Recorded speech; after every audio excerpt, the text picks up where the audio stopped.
Hello, welcome to the podcast of Startup Recruitment Failures. I'm Indra, founder and CEO of JobRely.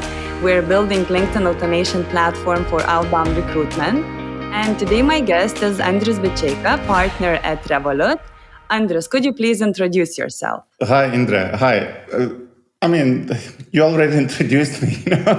That title even includes so much that that I experienced, and I'm really grateful that I experienced all these things at Revolut. Right, I joined Revolut 6 years ago, almost from the very beginning, and I probably changed 8 or 9 positions at Revolut. And partner currently is one of those things, titles, if you like, but there is other titles like deputy CEO and board member at the Revolut Bank in Europe, and as usual in startups, we still do a lot of things when needed. Great. Well, Revolut grew dramatically. Yeah. And how many people are there at the company globally already? Currently, as of October 2022.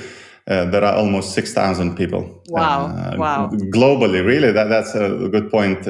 Anywhere from Tokyo to San Francisco, right? Spanning really the whole world. Oh my God. I remember the year when Revolut just opened and got the license from Lithuanian bank. And it's hard to believe. I'm very glad about this. It's really hard. Once you are inside, right? That's another thing. Maybe the listeners would agree, especially in the high growth startups in the very beginning and when they are a bit bigger.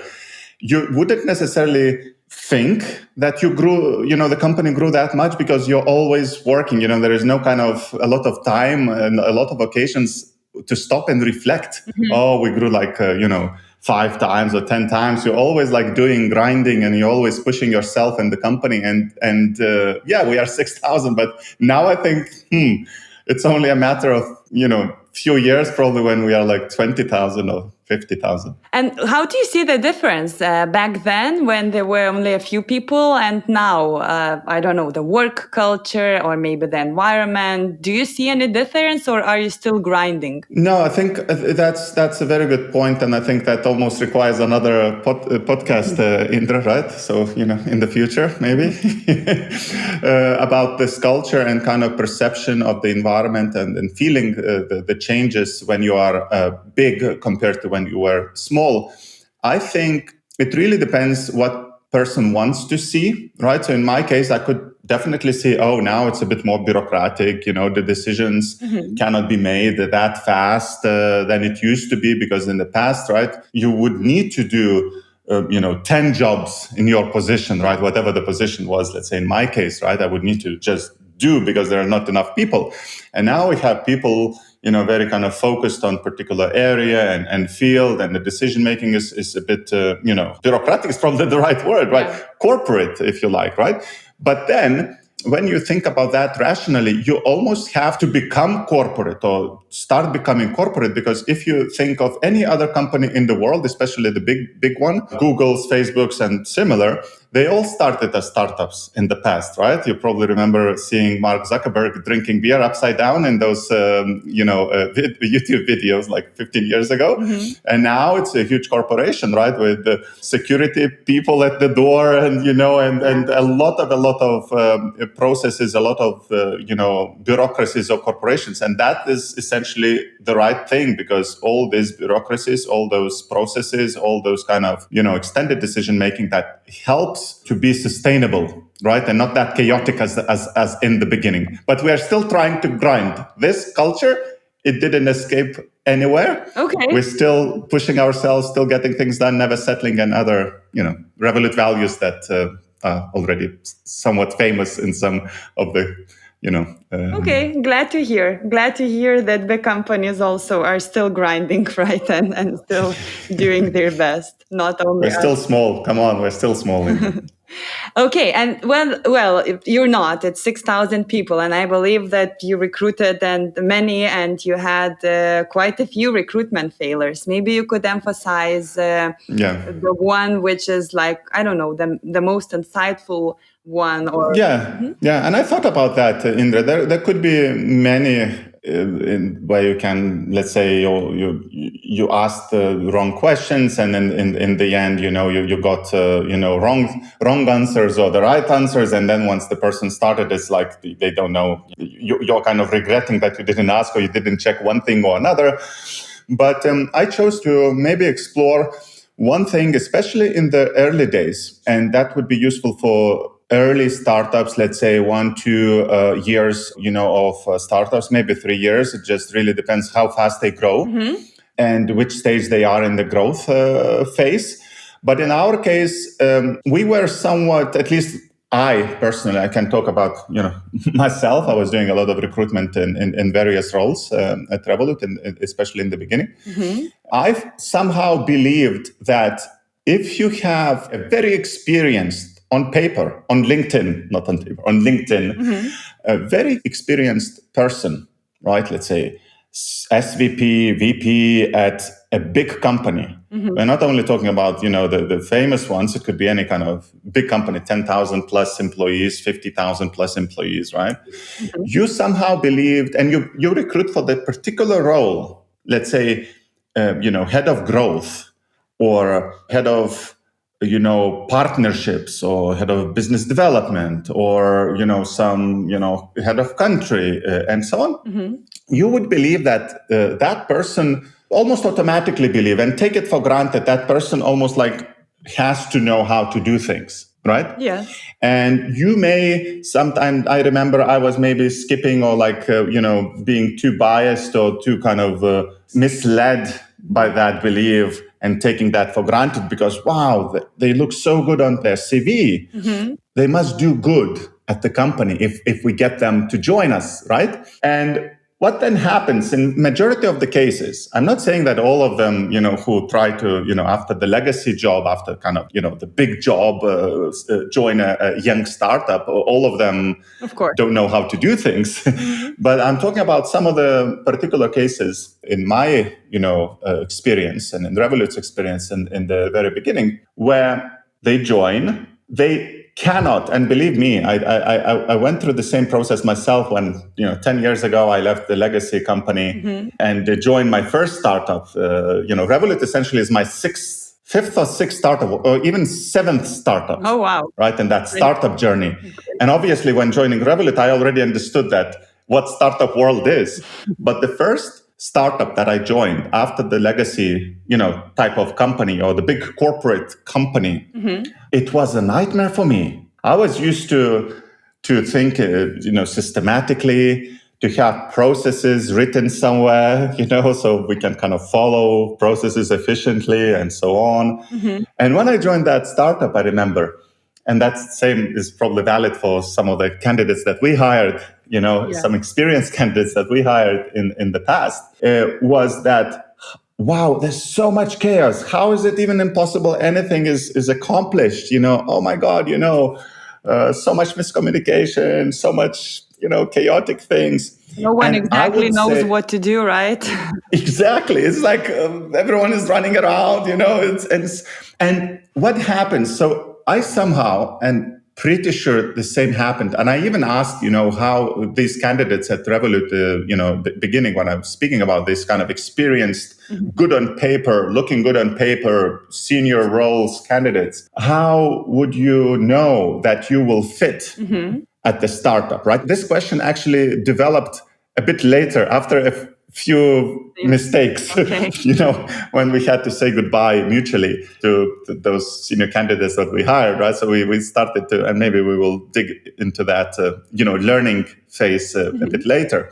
But I would then ask, how would you know that you will fit? And the answer would definitely raise some red flags. If the answer is something like, oh, I've been reading about fintech for last 3 years. I've been reading TechCrunch, some other blogs and magazines. I'm so excited about fintech. It's amazing. Yeah, it looks exciting. So this enthusiasm is good. It's a healthy thing to have in the candidate. But then it's actually this hands-on and problem-solving elements that are crucial to check for in the interviews. And we didn't check for for these things in some of the candidates in the beginning. And we had this painful experience, let's say, which is, it's mutual fault, I would say, right? course, Like the candidates also should have done maybe, some, better background homework. check and so on, checking whether they would really fit. And after we realized, after a few expensive mistakes, because it's also important to realize when you're looking for that senior person that early, it's going to be a big increase in the burn rate, right, for that startup, because that person would want not even like a lot of options, let's say, but also like salary, a proper salary, right? Because normally they are already kind of established professionals. With their family, with their kids, private schools, and so on. So it's not necessarily 50,000 a year type of hire. Yeah.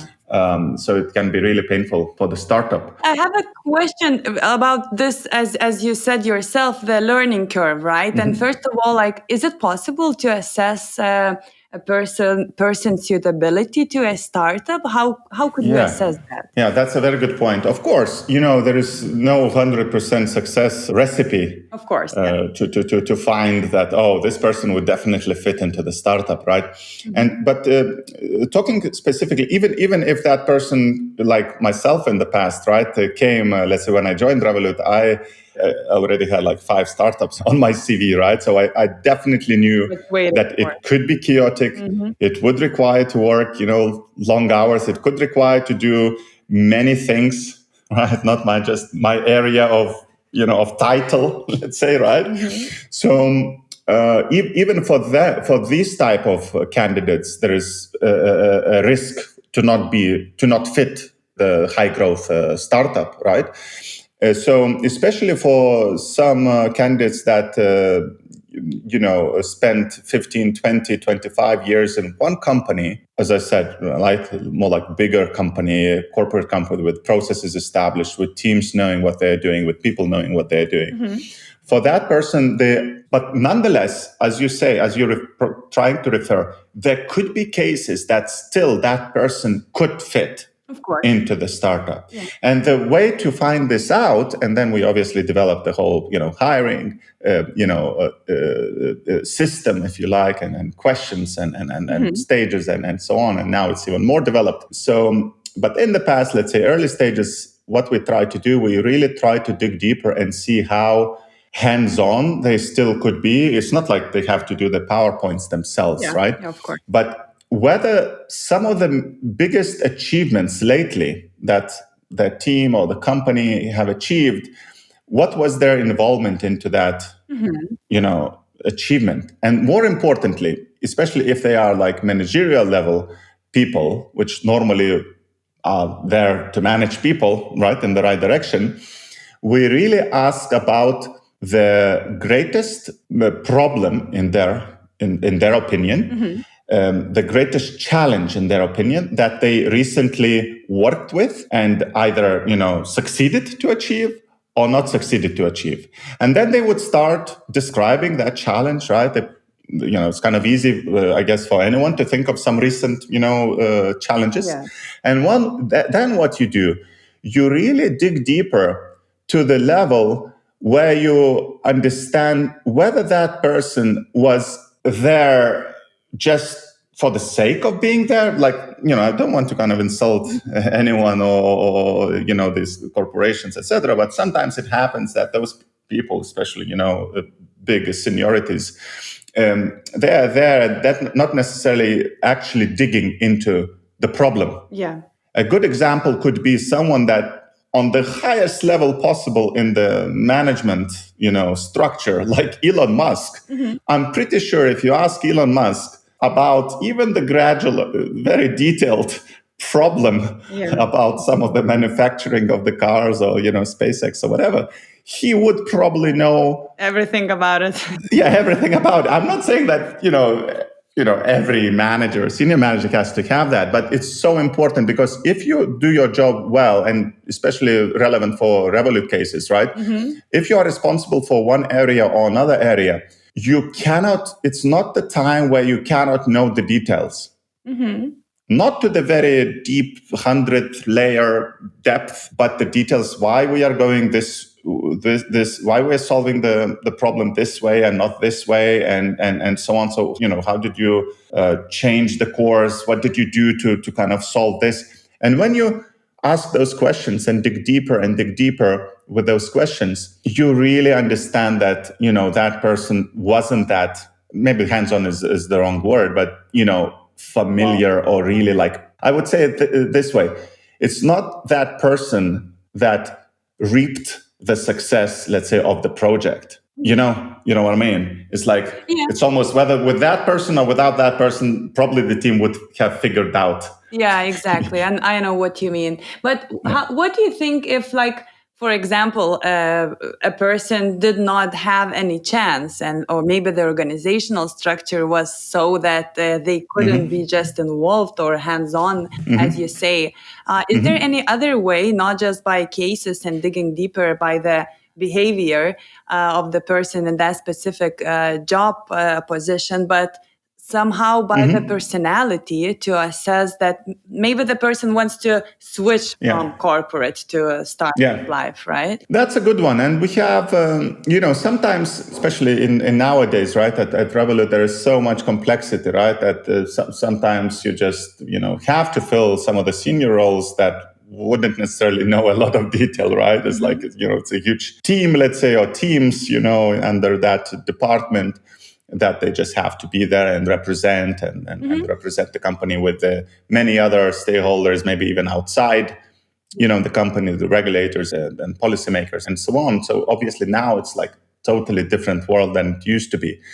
But in the past, it's really things that help in my, experience was that you would still potentially give the person, if the person really kind of has the right attitude or sorts some hypothetical, situations, how would you do, the questions how would you increase the profit of the company, which is almost applicable to any role, if you like. Yes. You know what I mean? Because even if it's HR or legal, you can almost ask that question just to kind of get their sense of thinking and then analytical kind of way of thinking. And if you see that they're kind of digging deeper and they're very analytical, and if you are open and transparent in that early stage from the startup and with that person who is looking to make the move, if you are very transparent with that person, and ideally that person really wants to leave that job, that current job, at the big company, and it's not if I join this startup, it has to work out. Yeah. Right? I would always look for this, because that could be really painful, if you know what I mean, right? Yeah, then it's very difficult, to... Yeah, it's very difficult. That can, be a kind of very difficult and painful situation for professionals in their careers, right? That, let's say, they really were hoping to join this high-growth startup and spend another 15 years with that startup. And it didn't work out after, 3 months or 6 months. And now they're somehow depressed or not knowing what to do. I totally agree that transparency it's like the number one, I believe, because as we talked in the very beginning, it's a mutual agreement, right? So a candidate, they also have to assess everything and make the decision according to themselves after what they heard. And how about meetings out of office, right? So a good example is Google's founders hiring CEO Eric Schmidt, inviting 11 CEO candidates to Burning Man, right? So to see how they behave and totally different and really chaotic, right? And stressful, other kind of stressful situations. And I heard there's another Lithuanian startup, what they do is, if it's a higher level candidate, they invite for dinner, just, to spend some time to see how the person is behaving. How do you find these kind of the interviewing? Yeah, these things could be important for sure, but it's almost like a complementary thing. It's on the top of the skills, etc., because it's important. And again, I don't want to say that, to push a very kind of biased thing that everyone who achieved a lot in their lives cannot do a startup, etc. No, not at all. It's different people, different situations, different startups, different cultures, and so on. They could be excellent fit for another startup, and so on. So in our case, it would still be the skills and the ability and the chance of fitting and doing the job at hand properly over this, how to say, soft elements. Of course, it's important that you can spend time with that person in one room, right? Yeah. And that you can speak and debate and have common values and so on. But for sure, it's the skills that were they're not the skills, but the problem solving, the kind of the grit, the never settle, get it done. I would say get it done is really the most important. It's very, very important for us. I would say, Indra, is so important for us to figure out. Let's say if I take on the scale from 1 to 100, right? On where are they on get it done scale of things? Because more than anything, at the early stage startups, and I really hope that the audience that listens are really on that stage, and so some of the audience is on that early startup stage. It's more important to get things done and to push things to the world than to contemplate, to evaluate the risk, whether you should do this way or this way. I know it sounds boring, and probably everyone knows that, but especially in the beginning. And that, for me, if you ask me, what are your top 3 like total ultimate learnings of this, startup, Revolut, especially Revolut, obviously, experience. One of them would be just do it, get it done. If you're not embarrassed when you are launching something, you are launching too late. Yeah. Okay. This is the, I don't know who first said that, Facebook, Mark Zuckerberg or somebody, but this is so true. Because alternatively, you can be crushed by your competition before you even launch something, right? If you procrastinate and you do. So this element of getting things done and understanding from the candidate whether he will be really pushing the boundaries, and again, different stages of the growth of the company dictates a bit different things, right? We cannot be reckless now. We are obviously less aggressive in that sense, right, of pushing things now when we used to be.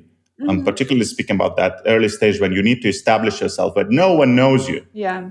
Right? No one knows you. You have to get there. You really have to get there, because the worst thing can happen. You just, you don't fly, or you pivot. Yeah. And you do, something else, or you just, close this startup and do another one. Yeah. It's better to do this earlier than later, always. Yeah, for sure. Now we obviously, evaluate a lot of things sometimes, and this is what, I would sometimes like some things to be fast, as normally, right? I still have that characteristic from the past, right? More pronounced. Okay. And could you give an exact situation when you hired a person? So you interviewed, the LinkedIn profile looks amazing, but the person is not getting things done. So how it's happening, and how are you reacting to it? Yeah, for sure. Look, I'm pretty sure every situation was different as far as I remember, and it has to be different, right, with different candidates and so on. But one of the common one, which I'm pretty sure can happen at any high growth startup in similar situation, when the person, the startup hired senior person that they hired in the beginning is essentially not fitting the expectations of the startup, right? So let's say during your weekly catch-ups, right, with that new employee, you keep hearing, even after you give the feedback, even after you give the guidance of just kind of try to push some things, try to get, some early wins and low-hanging fruit, you still hear, let's say, 90% of the time spent defining the problem and only 10% actually proposing the solution or acting on the solution, right? So I would say if the time that the person spends on the defining the problem is more than 50%, rather than speaking about the solution and laying down the solution or talking about the result of the actions taken to solve that problem is already a red flag. And it happened in many cases, right? And you try to say to those people, okay, try to minimize the time you spend about the problem, because there's always going to be problems. That's why we hired you. Yeah. Not necessarily to define the problems again or retell the problems back to us that we already know. Yeah, that's a good one. But focus on the solutions. Tell me the solutions. Lay down the solutions. Let's speak about the solutions. And I don't know why, but really, it may happen. It sounds like, it's stupid. Those people have to understand. But you know what? And again, without any judgment, in many cases, in those big corporations, again, I'm not saying that those corporations are bad. It's exactly the opposite. A lot of meetings are spent defining the problem, and sometimes not even a single minute left to look for the solution or to define the solution. Yeah, just to imitate the problem solving, basically. Oh, yeah, that's another trick. Okay. And how long does it usually take for you to identify that there is no match? Look, my rule of thumb is 3 months. Okay. Used to be 3 months. Now, it's different now. It's with our kind of revised hiring, etc. We kind of look for more stuff depending on the position that we are hiring for. But definitely, if you really want to see whether that senior person that you hired and you are really spending a lot of money, which are so precious for early startups, right? Unless they raised, 1 billion and they have to burn money, is really to evaluate that mutually, to evaluate that within a few months, not spill into a year. That's for sure. Like if you allow to prolong it into a year, that's, I think it's not beneficial for either side, right? And also sure for the team, right? Because the person, especially if there's a manager, so they just get, reorganize everything. And then if you hire another one, it's again the transition period. So not worth at all. So that's why we have, and I'm pretty sure a lot of other companies still have probation periods, right? It's exactly now coinciding with 3 months, right? Which really helps us to evaluate the person and to have those checkpoints. Oh yeah, Indra, we could really do another podcast or 3, on these ways of making sure that the person that joins has a good chance to fit into the role. And another question is, what I'm curious about is because in the very beginning, Revolut, all the employees were kind of shareholders getting stock options. Is it still now like this? Yeah, no, let's say there are different, now we are like, as I told you, Indra, right? We are big, not that big, but not that small anymore, right? Yeah. So there are this options element in their remuneration, whether it's a sign-on bonus when you just start the job, or whether it's performance bonuses, which are also in options. It's a crucial part. It's an important part of the remuneration at Revolut and of the motivation to some extent, right? Because I'm very straightforward with when it comes to what motivates me to work at this particular company or that company. I think it's 2 things. It's the product that the company is building, or the mission that the company is striving for and working for, right? To achieve in the world. And that satisfaction that comes when you see people using your product and which changes their lives, or improves their lives, or whatever, the particular product is. And the other part is the money part. It has to be that part. It has to be the remuneration and what you can do with that part, to improve your life, to improve your relative's life, to then make a difference yourself, right? If you earn a lot of, money at that particular startup in the end, right?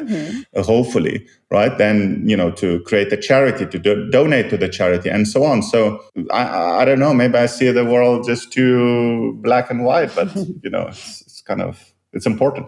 But for me, also to be a shareholder is like a different kind of the motivation, right? You're building kind of your startup, not someone else. Yeah, no, look, if you're not owning the company, and it's very kind of straightforward, I don't want to kind of make the headlines with this sentence that I'm going to say. I would think if you want that metaphor and analogy, it's really simple, right? Like when you are not the shareholder of the company, you are from 9 a.m. to 6 p.m. employee or, worker. When you are shareholder of the company, you are 24/7. What I mean by 24/7 is not that you work 24/7, but you care about the company 24/7. Yeah. Right? It's your baby. And it doesn't matter how, of course, the more you have, the more shares you have, the more options you have, you probably care a bit more. But still, even if it's just, something, it's different, definitely different balance. And this is my question, because, in the very beginning of any startup, when you become a shareholder, then you are really a key person and the amount, the proportion of the shares is higher. But when there is a very big company, you get a very small percentage. So is it still motivating, or is it then just money? So then you flip into the product and mission area more. Then you flip into when you kind of keep yourself in that options remuneration area, if you know what I mean, right? Because you're totally right. There are so many employees. Now I'm not going to use Revolut case. I'm going to use some of the really big ones, Googles and Apples and Facebooks, where there are still employees from like 15 years, 12 years, 10 years ago. That they got amazing packages in terms of options, right? So their options are probably worth, tens of millions, if not hundreds of millions for some. And they're still with the company. Yeah. And why they are with the company, I'm pretty sure if they ask, because that's very kind of natural, there's still something that motivates them. And in many cases, there must be, I'm just talking like Jesus now, like God, right? Or someone that knows everything. But there must be that product, that mission, the feeling that, the knowing that the product that you work on, or the project, or the people, could be even people internally at the company that you are in the same team, you impact their life and you change their life for the good, and you make the world a better place. I know it sounds cliche, but to make the world a better place, I think it's the ultimate motivator, even for the biggest entrepreneurs in the world. Okay. And not to retire, not to think of the retirement. Okay, great. So what would be the key insight for other listeners, for other startup people when hiring? What is the most insightful thing you learned throughout your career? Yeah, so look, I will try to kind of direct and address my insight, if you like, to the particular area of potential listeners, right? Because it's impossible to tell something that would fit all of your listeners, right? It could be so different, and some of them may think, oh my God, what is he talking about? And some of them, oh my God, this is the best thing in my life. So I'm really directing it to the founders of the startups, right? Tech startups, most likely, that grow, right? They're not keeping, let's say, a few people, but actually grow, into tens and hundreds potentially within the, let's say, first 3 years, right? Let's take this kind of, most common segment. So for that segment, from the hiring perspective, especially hiring the experts, is really hiring for the people that would be hands-on, that would be okay with solving the problems, right? That wouldn't sit down on the sofa or behind the sofa and kind of, hide from the responsibility and not knowing the details. At the same time, you have to manage the candidate's expectations. So maybe, just to kind of clarify, the big insight is to really manage expectations. As Warren Buffett, I think, has said, the secret of happy life is low expectations. Oh, yeah. I'm not saying it's low expectations. I will rephrase it. The secret of happy life is managed expectations. Yeah. Right? So if expectations are managed from both sides, right? So the company believes and manages expectations that, okay, this is the person we want to have, and this is exactly the person that it seems to be, right? And it's a good fit for us, not only by looking at the LinkedIn profile and the titles that they have, and so on, but really by asking these questions that I went through in this podcast. And on the candidate side, again, managing expectations in a way, as you said, Indra, maybe doing a bit of more research of the company, of the culture, maybe challenging the belief that I will be fine after working at this company 20 years. And especially if the company hasn't grown that much, that's another potential failure, big failure. Imagine there are so many companies that they are 100 years old or like 50 years old, right? They haven't grown at all. Yeah. You know what I mean? Yeah. And you still believe, and no matter how many positions you changed at that company, right? Maybe you started as a personal assistant 20 years ago, and now you're like a head of engineering. This is important to manage the expectation from the candidate about the company, and don't over promise to yourself, because I'm pretty sure some of those candidates are just over believing in themselves that it's going to be a piece of cake. To adjust to that environment, because I made the same mistake. I thought it's going to be piece of cake, and it took me 5 startups to get adjusted. Maybe 3, like on the 4th and 5th one, I already kind of, okay, no one will scare me, no one will surprise me. Yeah. So let's leave with this one, manage expectations on both sides and really looking for someone which fits, what is important for the company. Great. Sounds really simple, but in reality, not so much. Yeah. Great. So thank you, Andrius, so much for your time and for sharing your story and insights. And thank you to all the listeners. For more podcasts, please visit jobrely.com.